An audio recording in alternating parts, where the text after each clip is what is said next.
Assalamualaikum warahmatullahi wabarakatuh. Ini saya akan menjelaskan tentang karakteristik ikan nila atau pendahuluan tentang ikan nila.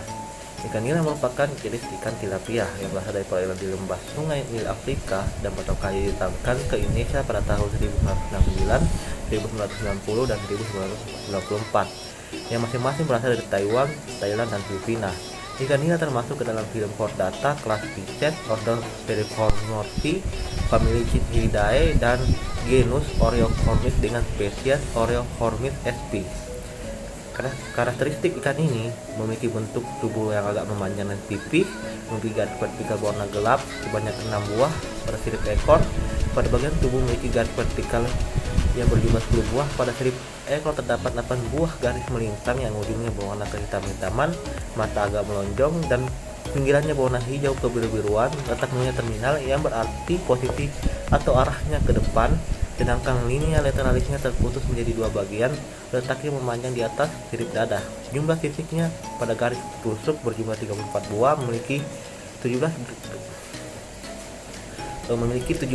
jari-jari keras pada sirip punggung. Pada sirip perut terdapat 6 buah jari-jari lemah, pada sirip dada 15 jari-jari lemah, dan sirip dubur 3 jari-jari keras, dan 10 jari-jari lemah pada ekor, dan bentuk ekornya itu berpinggiran tegak. Assalamualaikum warahmatullahi wabarakatuh. Perkenalkan, nama saya Dayana Amalia dengan NIM channel 31201021. Saya perwakilan dari kelompok 1 yang akan memaparkan materi terkait hematologi pada pengambilan sampel darah. Hematologi ini sendiri merupakan metode yang digunakan untuk dapat mengetahui kondisi darah beserta komponen-komponennya. Dengan pemeriksaan hematologi, kita dapat menggambarkan dan mengetahui kualitas hidup dari suatu individu. Adapun parameter yang digunakan ialah jumlah eritrosit, kadar hemoglobin, dan kadar hematokrit. Kenalkan, nama saya Sri Ramadhani dengan NIM channel 312-01023. Kali ini saya akan menjelaskan mengenai gambaran dan preparat darah. Preparat hapus darah yang digunakan untuk pengamatan diferensial leukosit. Pengamatan diferensiasi leukosit dilakukan untuk menentukan persentase setiap jenis leukosit yang terdapat di dalam darah. Pembuatan preparat hapus darah dilakukan dengan cara menempatkan setetes darah pada gelas objek. Preparat ulas darah yang terbentuk dibiarkan kering, kemudian dilanjutkan dengan proses fiksasi lalu dikeringkan lagi.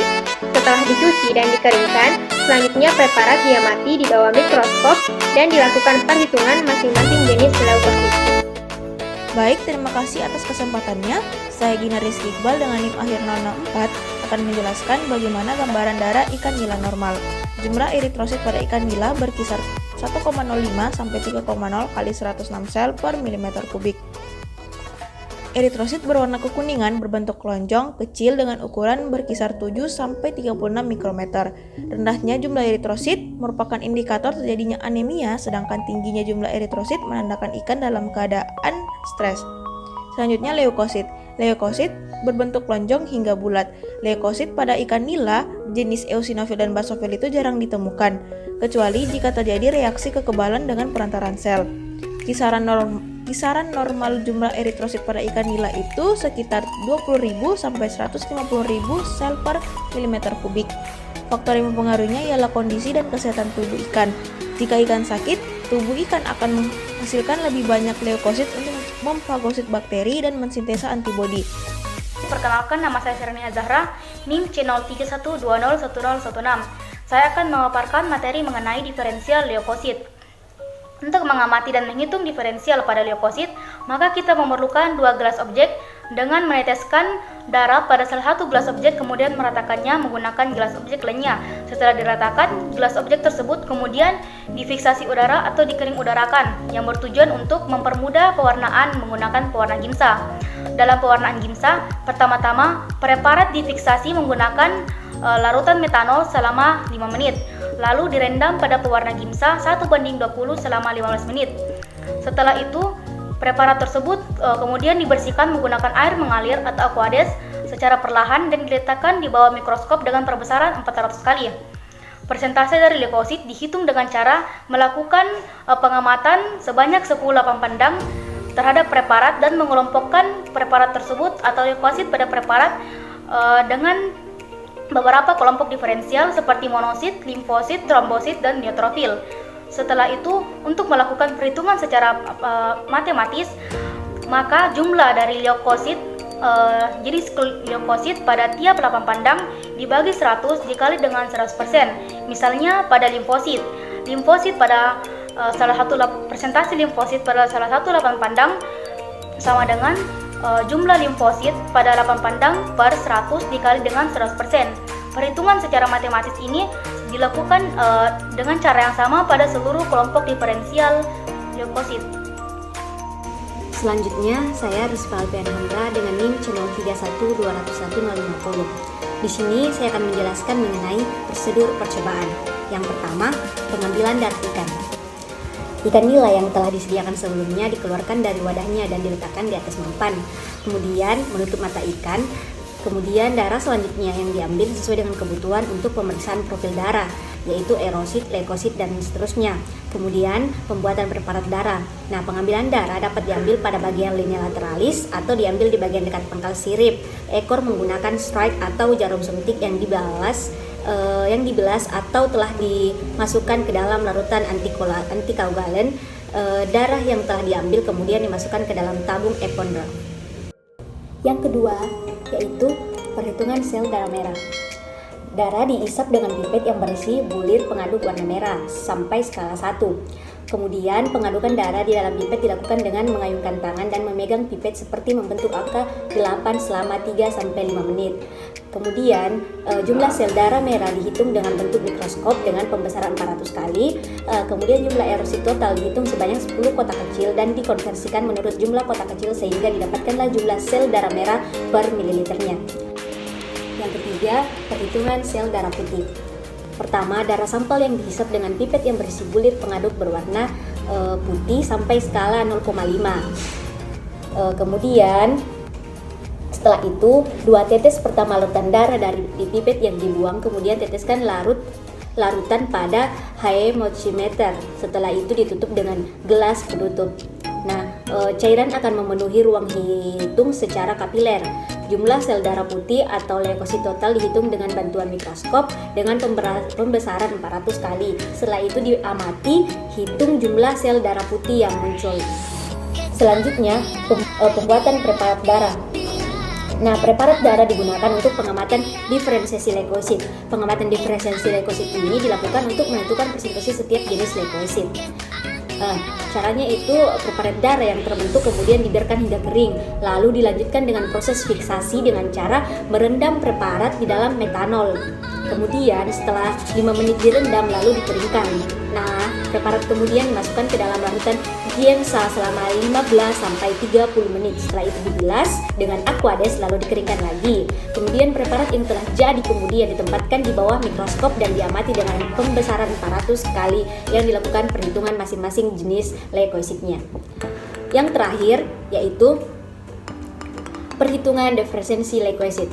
Nah, presentasi sel-sel leukosit dihitung dengan cara mengamati jumlah sel-sel limfosit, monosit, neutrofil, granulosit, dan basofil. Kemudian masing-masing jenis leukosit yang terhitung dikelompokkan dan dipresentasikan menurut jenisnya.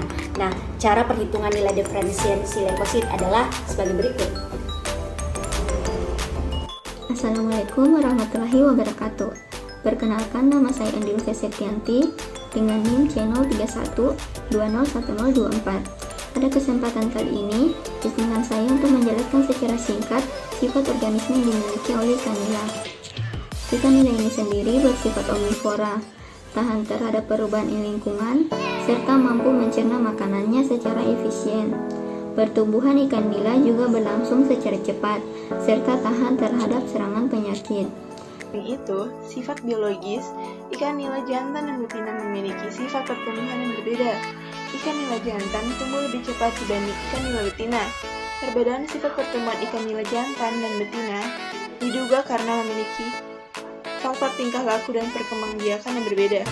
Baik, selanjutnya saya akan menjelaskan mengenai hematologi ikan nila dan kaitannya dengan osteologi dan miologi satwa akuatik. Sebelumnya, perkenalkan nama saya Siti Balila dengan NIM C03120160. Jadi, apa sih hematologi itu? Jadi, hematologi ini merupakan salah satu studi kasus kesehatan yang mempelajari mengenai darah beserta gangguannya. Beberapa penyakit yang disebabkan oleh hematologi ini seperti anemia, pembekuan darah, hemofilia, dan leukemia. Jadi ikan nila atau Oreochromis niloticus ini merupakan salah satu jenis ikan air tawar yang paling banyak dibudidayakan di Indonesia dan memiliki pertumbuhan yang sangat cepat. Salah satu gangguan yang sering dialami saat pembudidayaan itu ada pada masalah hematologinya.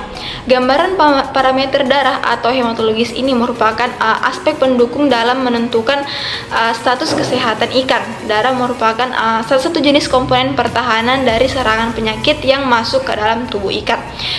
Evaluasi kondisi kesehatan ikan ini dapat diketahui melalui diagnosa gambaran darah, pemeriksaan darah yang dilakukan untuk memastikan kebenaran sebuah diagnosa atas penyakit ikan tersebut. Salah satu jenis penyakit yang disebabkan oleh hematologi ini, salah satunya itu penyebabnya karena adanya kandungan tembaga pada air. Contohnya itu ada timbal. Timbal ini merupakan salah satu pencemar yang dipermasalahkan karena sifatnya ini sangat toksik, yang mana ini menyebabkan memberikan efek toksik yang dapat menyebabkan stres oksidatif, kerusakan organ, perubahan profil biokimia darah yang mengindikasi metabolisme dalam tubuh terganggu. Dengan demikian, maka dapat disimpulkan bahwa hematologi ini sangat penting dan erat kaitannya dengan pertumbuhan serta saraf serta otot yang ada pada sebuah ikan. Perkenalkan, nama saya Nurul Ainu Mikrima dengan NIM C0320101047. Di sini saya akan menjelaskan tentang kesimpulan dan saran. Yang pertama yaitu kesimpulan, ikan nila merupakan jenis ikan yang dapat dipelihara di air tawar. Sedangkan hematologi itu sendiri merupakan kajian dalam mengetahui kondisi darah dan komponennya. Pemeriksaan hematologi dapat menggambarkan kualitas hidup dari suatu individu. Eritrosit pada ikan merupakan jenis sel darah yang paling banyak jumlahnya. Persentase sel-sel leukosit dihitung dengan cara mengamati sebanyak 10 lapang pandang dan masing-masing jenis diferensial leukosit yang terhitung dikelompokkan menurut jenisnya, yaitu limfosit, monosit, neutrofil, dan trombosit. Kemudian selanjutnya yaitu saran. Saran kami yaitu kami menyadari bahwa laporan ini masih banyak kekurangannya. Untuk kedepannya penulis akan menjelaskan laporan secara lebih fokus dan detail dengan sumber yang lebih banyak dan dapat dipertanggungjawabkan.